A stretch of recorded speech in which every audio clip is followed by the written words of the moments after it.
Economy के बाद three sector economy, जहां पे मेरी गवर्नमेंट ऐड हो जाती है विद फाइनेंशियल इंस्टीट्यूट। तो यहाँ पे आप देख रहे हैं हाउस होल्ड है जो कि कंजप्शन का सोर्स है, फर्म जो कि प्रोडक्शन करता है, एंड यहाँ पे गवर्नमेंट भी हमारा आ जाता है। तो हाउस होल्ड अपने फैक्टर सर्विस, पहले केस में मेरे पास फैक्टर सर्विस लेने के लिए कोई और नहीं था, पर अब यहाँ पे गवर्नमेंट को अपने फैक्टर सर्विस कोई भी हाउस होल्ड प्रोवाइड कर सकता है, यानी अपना पैसा, अपना लैंड या अपनी वेजेस लेबर गवर्नमेंट को प्रोवाइड किया जाता है, एंड इन रिटर्न्स गवर्नमेंट उसको देती है फैक्टर पेमेंट।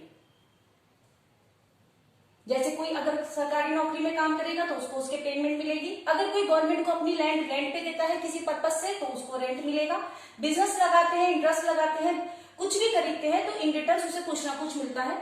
ये वो डायरेक्टली पहले फर्म को प्रोवाइड करता था, तो अभी भी वो फर्म को प्रोवाइड कर सकता है। जैसे फैक्टर सर्विस फर्म को प्रोवाइड करना मीन्स अपनी land, labour, capital directly firm को लगाना, और उसके रिटर्न्स में इसको फैक्टर पेमेंट भी मिलेगी। फैक्टर पेमेंट फर्म से ही मिल सकती है। मीन्स हाउस होल्ड या तो गवर्नमेंट को अपने फैक्टर प्रोडक्शन प्रोवाइड करेगा या फिर फर्म को प्रोवाइड करेगा, इट हैज टू चॉइस। अब गवर्नमेंट हाउस होल्ड से टैक्स चार्ज करती है, टैक्स लेती है गवर्नमेंट। गवर्नमेंट फर्म से भी टैक्स लेती है, फर्म जो अर्न करती है अपना प्रॉफिट, उसका कुछ portion as a tax government collect करती है। देन आफ्टर गवर्नमेंट सब्सिडी भी प्रोवाइड करती है, किसी तरीके की ग्रांट्स या हेल्प बिजनेस को एक्सपेंड करने के लिए, एक्सपोर्ट को बढ़ाने के लिए। गवर्नमेंट फर्म से गुड्स एंड सर्विस खरीदती है। गुड्स एंड सर्विस जो होती है फर्म्स प्रोड्यूस करती है, जो भी प्रोडक्शन करती है गवर्नमेंट उसे खरीदती है गुड्स एंड सर्विसेज को। तो एरो मेरा इधर जाता है, firms is selling goods and services to the government, और इन रिटर्न गवर्नमेंट उसे देती है गुड्स एंड सर्विस की पेमेंट। पेमेंट कर रही है goods and payment of goods and services. Firm अपने goods and service household को भी बेच सकती है, हाउस होल्ड्स भी खरीदेंगे गुड्स एंड सर्विस, तो हम कहेंगे goods and service house holds ने खरीदा। और हाउस होल्ड्स अगर कुछ फर्म से कुछ खरीदते हैं तो in return they will make a payment. इस तरीके से I will say payment of goods and services. तो आपने देखा यहाँ पे house hold factor of production government को भी दे सकता है, फर्म को भी दे सकता है। जिसको वो फैक्टर प्रोडक्शन देगा वो उसे in return payment of the factor, payment of factor करेंगे। फैक्टर पेमेंट फर्म ने भी किया, गवर्नमेंट ने भी किया। गवर्नमेंट फर्म से as well as household से टैक्स लेता है, गवर्नमेंट फर्म को सब्सिडी देता है और लोगों को किसी तरीके की स्कॉलरशिप या एड्स देता है। फर्म जो भी प्रोड्यूस करता है इधर it will sell to the government और the household, in return उसको मिलेगा गुड्स एंड सर्विस का पेमेंट, चाहे वो गवर्नमेंट देगी या फिर हाउस होल्ड देगी। तो ये मेरा मनी का सर्कुलेशन इस तरीके से चलता रहता है। अब आते हैं फाइनेंशियल इंस्टीट्यूट यहाँ पे क्या रोल प्ले करता है, लेट्स सी। हाउस होल्ड अपनी सेविंग्स को फाइनेंशियल इंस्टीट्यूट को दे देते हैं। हाउस होल्ड एंटायरली अपनी इनकम को स्पेंड नहीं करता है, वो कुछ सेविंग्स करके रखता है। सेविंग्स को वो बैंक में या फाइनेंशियल इंस्टीट्यूट में डिपॉजिट कराता है और उसी सेविंग्स को फर्म एज अ लोन ले लेती है। जैसा मेरे टू सेक्टर इकोनॉमी में फाइनेंशियल इंस्टीट्यूट ने रोल प्ले किया था, सिमिलरली लाइक दैट यहाँ पे फर्म अपनी सेविंग को भी फाइनेंशियल इंस्टीट्यूट को देती है। तो मैं ये भी कह सकती हूँ कि फर्म्स भी अपनी सेविंग या फिर इन्वेस्टमेंट कर देती है फाइनेंशियल इंस्टीट्यूट के साथ। तो यहाँ पे आपने देखा थ्री सेक्टर इकोनॉमी में मेरे पास हाउस होल्ड है, गवर्नमेंट है और फर्म है। मनी का सर्कुलेशन अभी भी यही हो रहा है, यहाँ पे कोई भी लीकेज नहीं है, यानी इस इकोनॉमी में पैसा यही सर्कुलेट हो रहा है, यहाँ से बाहर नहीं गया है, ना ही कोई न्यूली मनी इंट्रोड्यूस हुई है, मनी क्रिएशन यहाँ पे नहीं हुआ है। देखते हैं फोर्थ सेक्टर इकोनॉमी। आइए देखते हैं fourth sector economy. Three sector economy में अब तक हमने पढ़ा कि हमारे पास हाउस होल्ड होता है जो कि अपने फैक्टर सर्विस मीन्स अपनी लैंड, लेबर, कैपिटल, एंटरप्रेन्योरशिप सब गवर्नमेंट को देता है। गवर्नमेंट इन रिटर्न उसे फैक्टर की पेमेंट करती है, लैंड के बदले में रेंट देती है, कैपिटल का इंटरेस्ट देती है, प्रॉफिट एंटरप्रेन्योरशिप का प्रॉफिट देती है। साथ में गवर्नमेंट इन लोगों से लेती है टैक्स। तो मेरा arrow household to government जाता है कि household is paying tax to the government. In return government इन्हें कुछ पेंशन, स्कॉलरशिप भी देती है, not to everyone, to the selected citizens.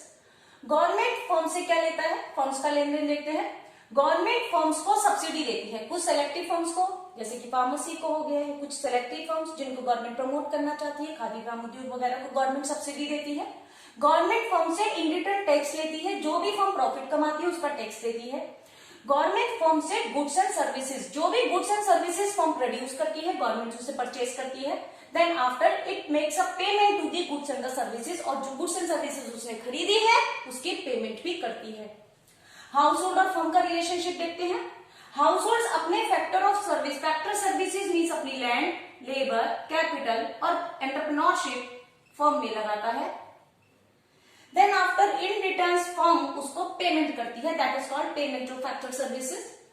Firm जो भी प्रोड्यूस करती है गुड्स एंड सर्विसेज वो हाउस होल्ड खरीदता है, इन रिटर्न वो उसकी पेमेंट करता है। तो यहां तक की मेरी 3 सेक्टर इकोनॉमी, साथ में मेरा फाइनेंशियल इंस्टीट्यूट यहाँ पे ऐड होता है। Financial institute means house hold अपनी सभी सेविंग्स को फाइनेंशियल इंस्टीट्यूट में सेव कराता है। वो फाइनेंशियल इंस्टीट्यूट से बैंक वगैरह से बोरोइंग भी करता है। सिमिलरली फर्म्स भी अपनी सारी सेविंग्स, अपना एक्स्ट्रा इन्वेस्टमेंट फाइनेंशियल इंस्टीट्यूट में करते हैं और साथ में बोरोइंग करते हैं फाइनेंशियल इंस्टीट्यूट से अगर उन्हें फंड की जरूरत होती है तो 4 सेक्टर इकोनॉमी में इसके साथ मेरे पास आ जाता है एक important sector, that is my foreign sector. 3 sector economy में अब चौथा सेक्टर मेरा इंट्रोड्यूस हो रहा है, that is my foreign sector. House hold अपनी फैक्टर सर्विस, देखिए 2 सेक्टर इकोनॉमी में हाउस होल्ड अपने सारे फैक्टर और प्रोडक्शन से फर्म को देता था। देन आफ्टर गवर्नमेंट इंट्रोड्यूस हुई तो कुछ लोग गवर्नमेंट की सर्विस करने लगे, फैक्टर और प्रोडक्शन गवर्नमेंट को देने लगे। अब फॉरेन सेक्टर आ चुका है तो कुछ लोग अपने फैक्टर सर्विस देने लगे हैं फॉरेन में, means out of the country काम कर रहे हैं, इन रिटर्न उनको मिल रही है पेमेंट। तो हम यहाँ पे बोलेंगे net payment only. Net payment means कुछ पैसे वो ऑब्वियसली खर्च भी करेंगे, वहां पे काम करेंगे तो जितनी मेरी नेट पेमेंट रिसीव हुई है नेट पेमेंट मुझे मिल जाएगी। साथ में यहाँ पे मेरे को जितना भी मैं इंपोर्ट करने वाली हूँ सामान को, मैं गुड्स अगर परचेज करती हूँ फॉरेन सेक्टर से तो मैं जितना भी इंपोर्ट करूंगी उससे मेरा आउटफ्लो ऑफ मनी होगा, that is payment to the goods and services. Payment to services, जितना भी फॉरेन सेक्टर से मैं सामान खरीदती हूँ उसकी मैं पेमेंट करूंगी। अब आते हैं फर्म और फॉरेन सेक्टर का रिलेशनशिप देखते हैं। फॉरेन सेक्टर फर्म से इंपोर्ट भी करता है एंड फर्म्स एक्सपोर्ट इंपोर्ट दोनों एक दूसरे से चलते हैं। तो फर्म जब भी इंपोर्ट करेगी फॉरेन सेक्टर से तो वो पेमेंट करेगी, I will say payment for imports, और जब भी एक्सपोर्ट करेगी वो रिसीव करेगी, I will say receives for export. जितना भी वो एक्सपोर्ट करेगी उसके लिए उसे पेमेंट मिला करेगी। तो ये इस तरीके से कुछ मेरा 4 सेक्टर इकोनॉमी है कि आउटफ्लो ऑफ मनी, मनी मेरा कहां से आता है, कैसे जाता है, यहाँ पे मेरी कितनी लीकेज है। देखिए यहाँ फॉरेन सेक्टर में मेरी लीकेज हो जाती है क्योंकि यहाँ पे कोई भी फॉरेन सेक्टर कुछ भी कमा के आउट ऑफ द फ्लो चीजों को ले जा सकता है। यानी कि सपोज करिए ये फॉरेन सेक्टर है, इसने हमारी कंट्री के थ्रू फ्रॉम द फर्म और from the house hold 1000 crore रुपए कमाए और उसके बाद वो मनी को आउटफ्लो कर दिया, यानी कि उस मनी को उसने हमारे फ्लो से बाहर निकाल दिया, अपनी कंट्री में लगाया। तो इस तरीके से यहाँ पे लीकेज होता है मनी का। Let's understand the injection and the leakage in the circular flow of income. Injections means money का इंट्रोड्यूस होना और लीकेज मीन्स मनी का जाना। तो यहाँ पे देखते हैं आपका मनी लीकेज कैसे कैसे होगा। मनी लीकेज होगा थ्रू सेविंग्स, जितना हाउस होल्ड सेव कर लेगा, मीन्स हाउस होल्ड अगर 1000 करोड़ रुपीज अर्न करता है और उसमें से अगर 100 करोड़ रुपीज अगर वो सेविंग में डाल देता है तो that is out of the circular flow of money. यानी मनी का 100 करोड़ की मनी का यहाँ सेविंग हो चुका है तो बची 900, तो उसी से ही मार्केट रन करेगी। तो सेविंग के थ्रू, देन आफ्टर टैक्स, जब टैक्स गवर्नमेंट के पास चला जाता है तो वो हाउस होल्ड के हाथ से चला जाता है और यहाँ पे सर्कुलर फ्लो ऑफ मनी में से मनी लेस हो जाता है, रिड्यूस हो जाता है। देन आफ्टर माई इंपोर्ट, अगर मैं फॉरेन सेक्टर से कुछ भी बनवाती हूँ तो पेमेंट मेरी आउट ऑफ द कंट्री चली जाती है, यहाँ भी मेरी लीकेज है। Then after my injection, injection means introduction of the money, money मेरे सर्कुलर फ्लो ऑफ इनकम में बढ़ेगी कैसे, लेट्स सी। इन्वेस्टमेंट, अगर हम किसी किसी भी तरीके की इन्वेस्टमेंट करते हैं, जैसे फर्म इन्वेस्टमेंट करती है और कैपिटल इंट्रोड्यूस करती है, तो मेरा सर्कुलर फ्लो ऑफ इनकम में मनी लीकेज इंजेक्शन होगा।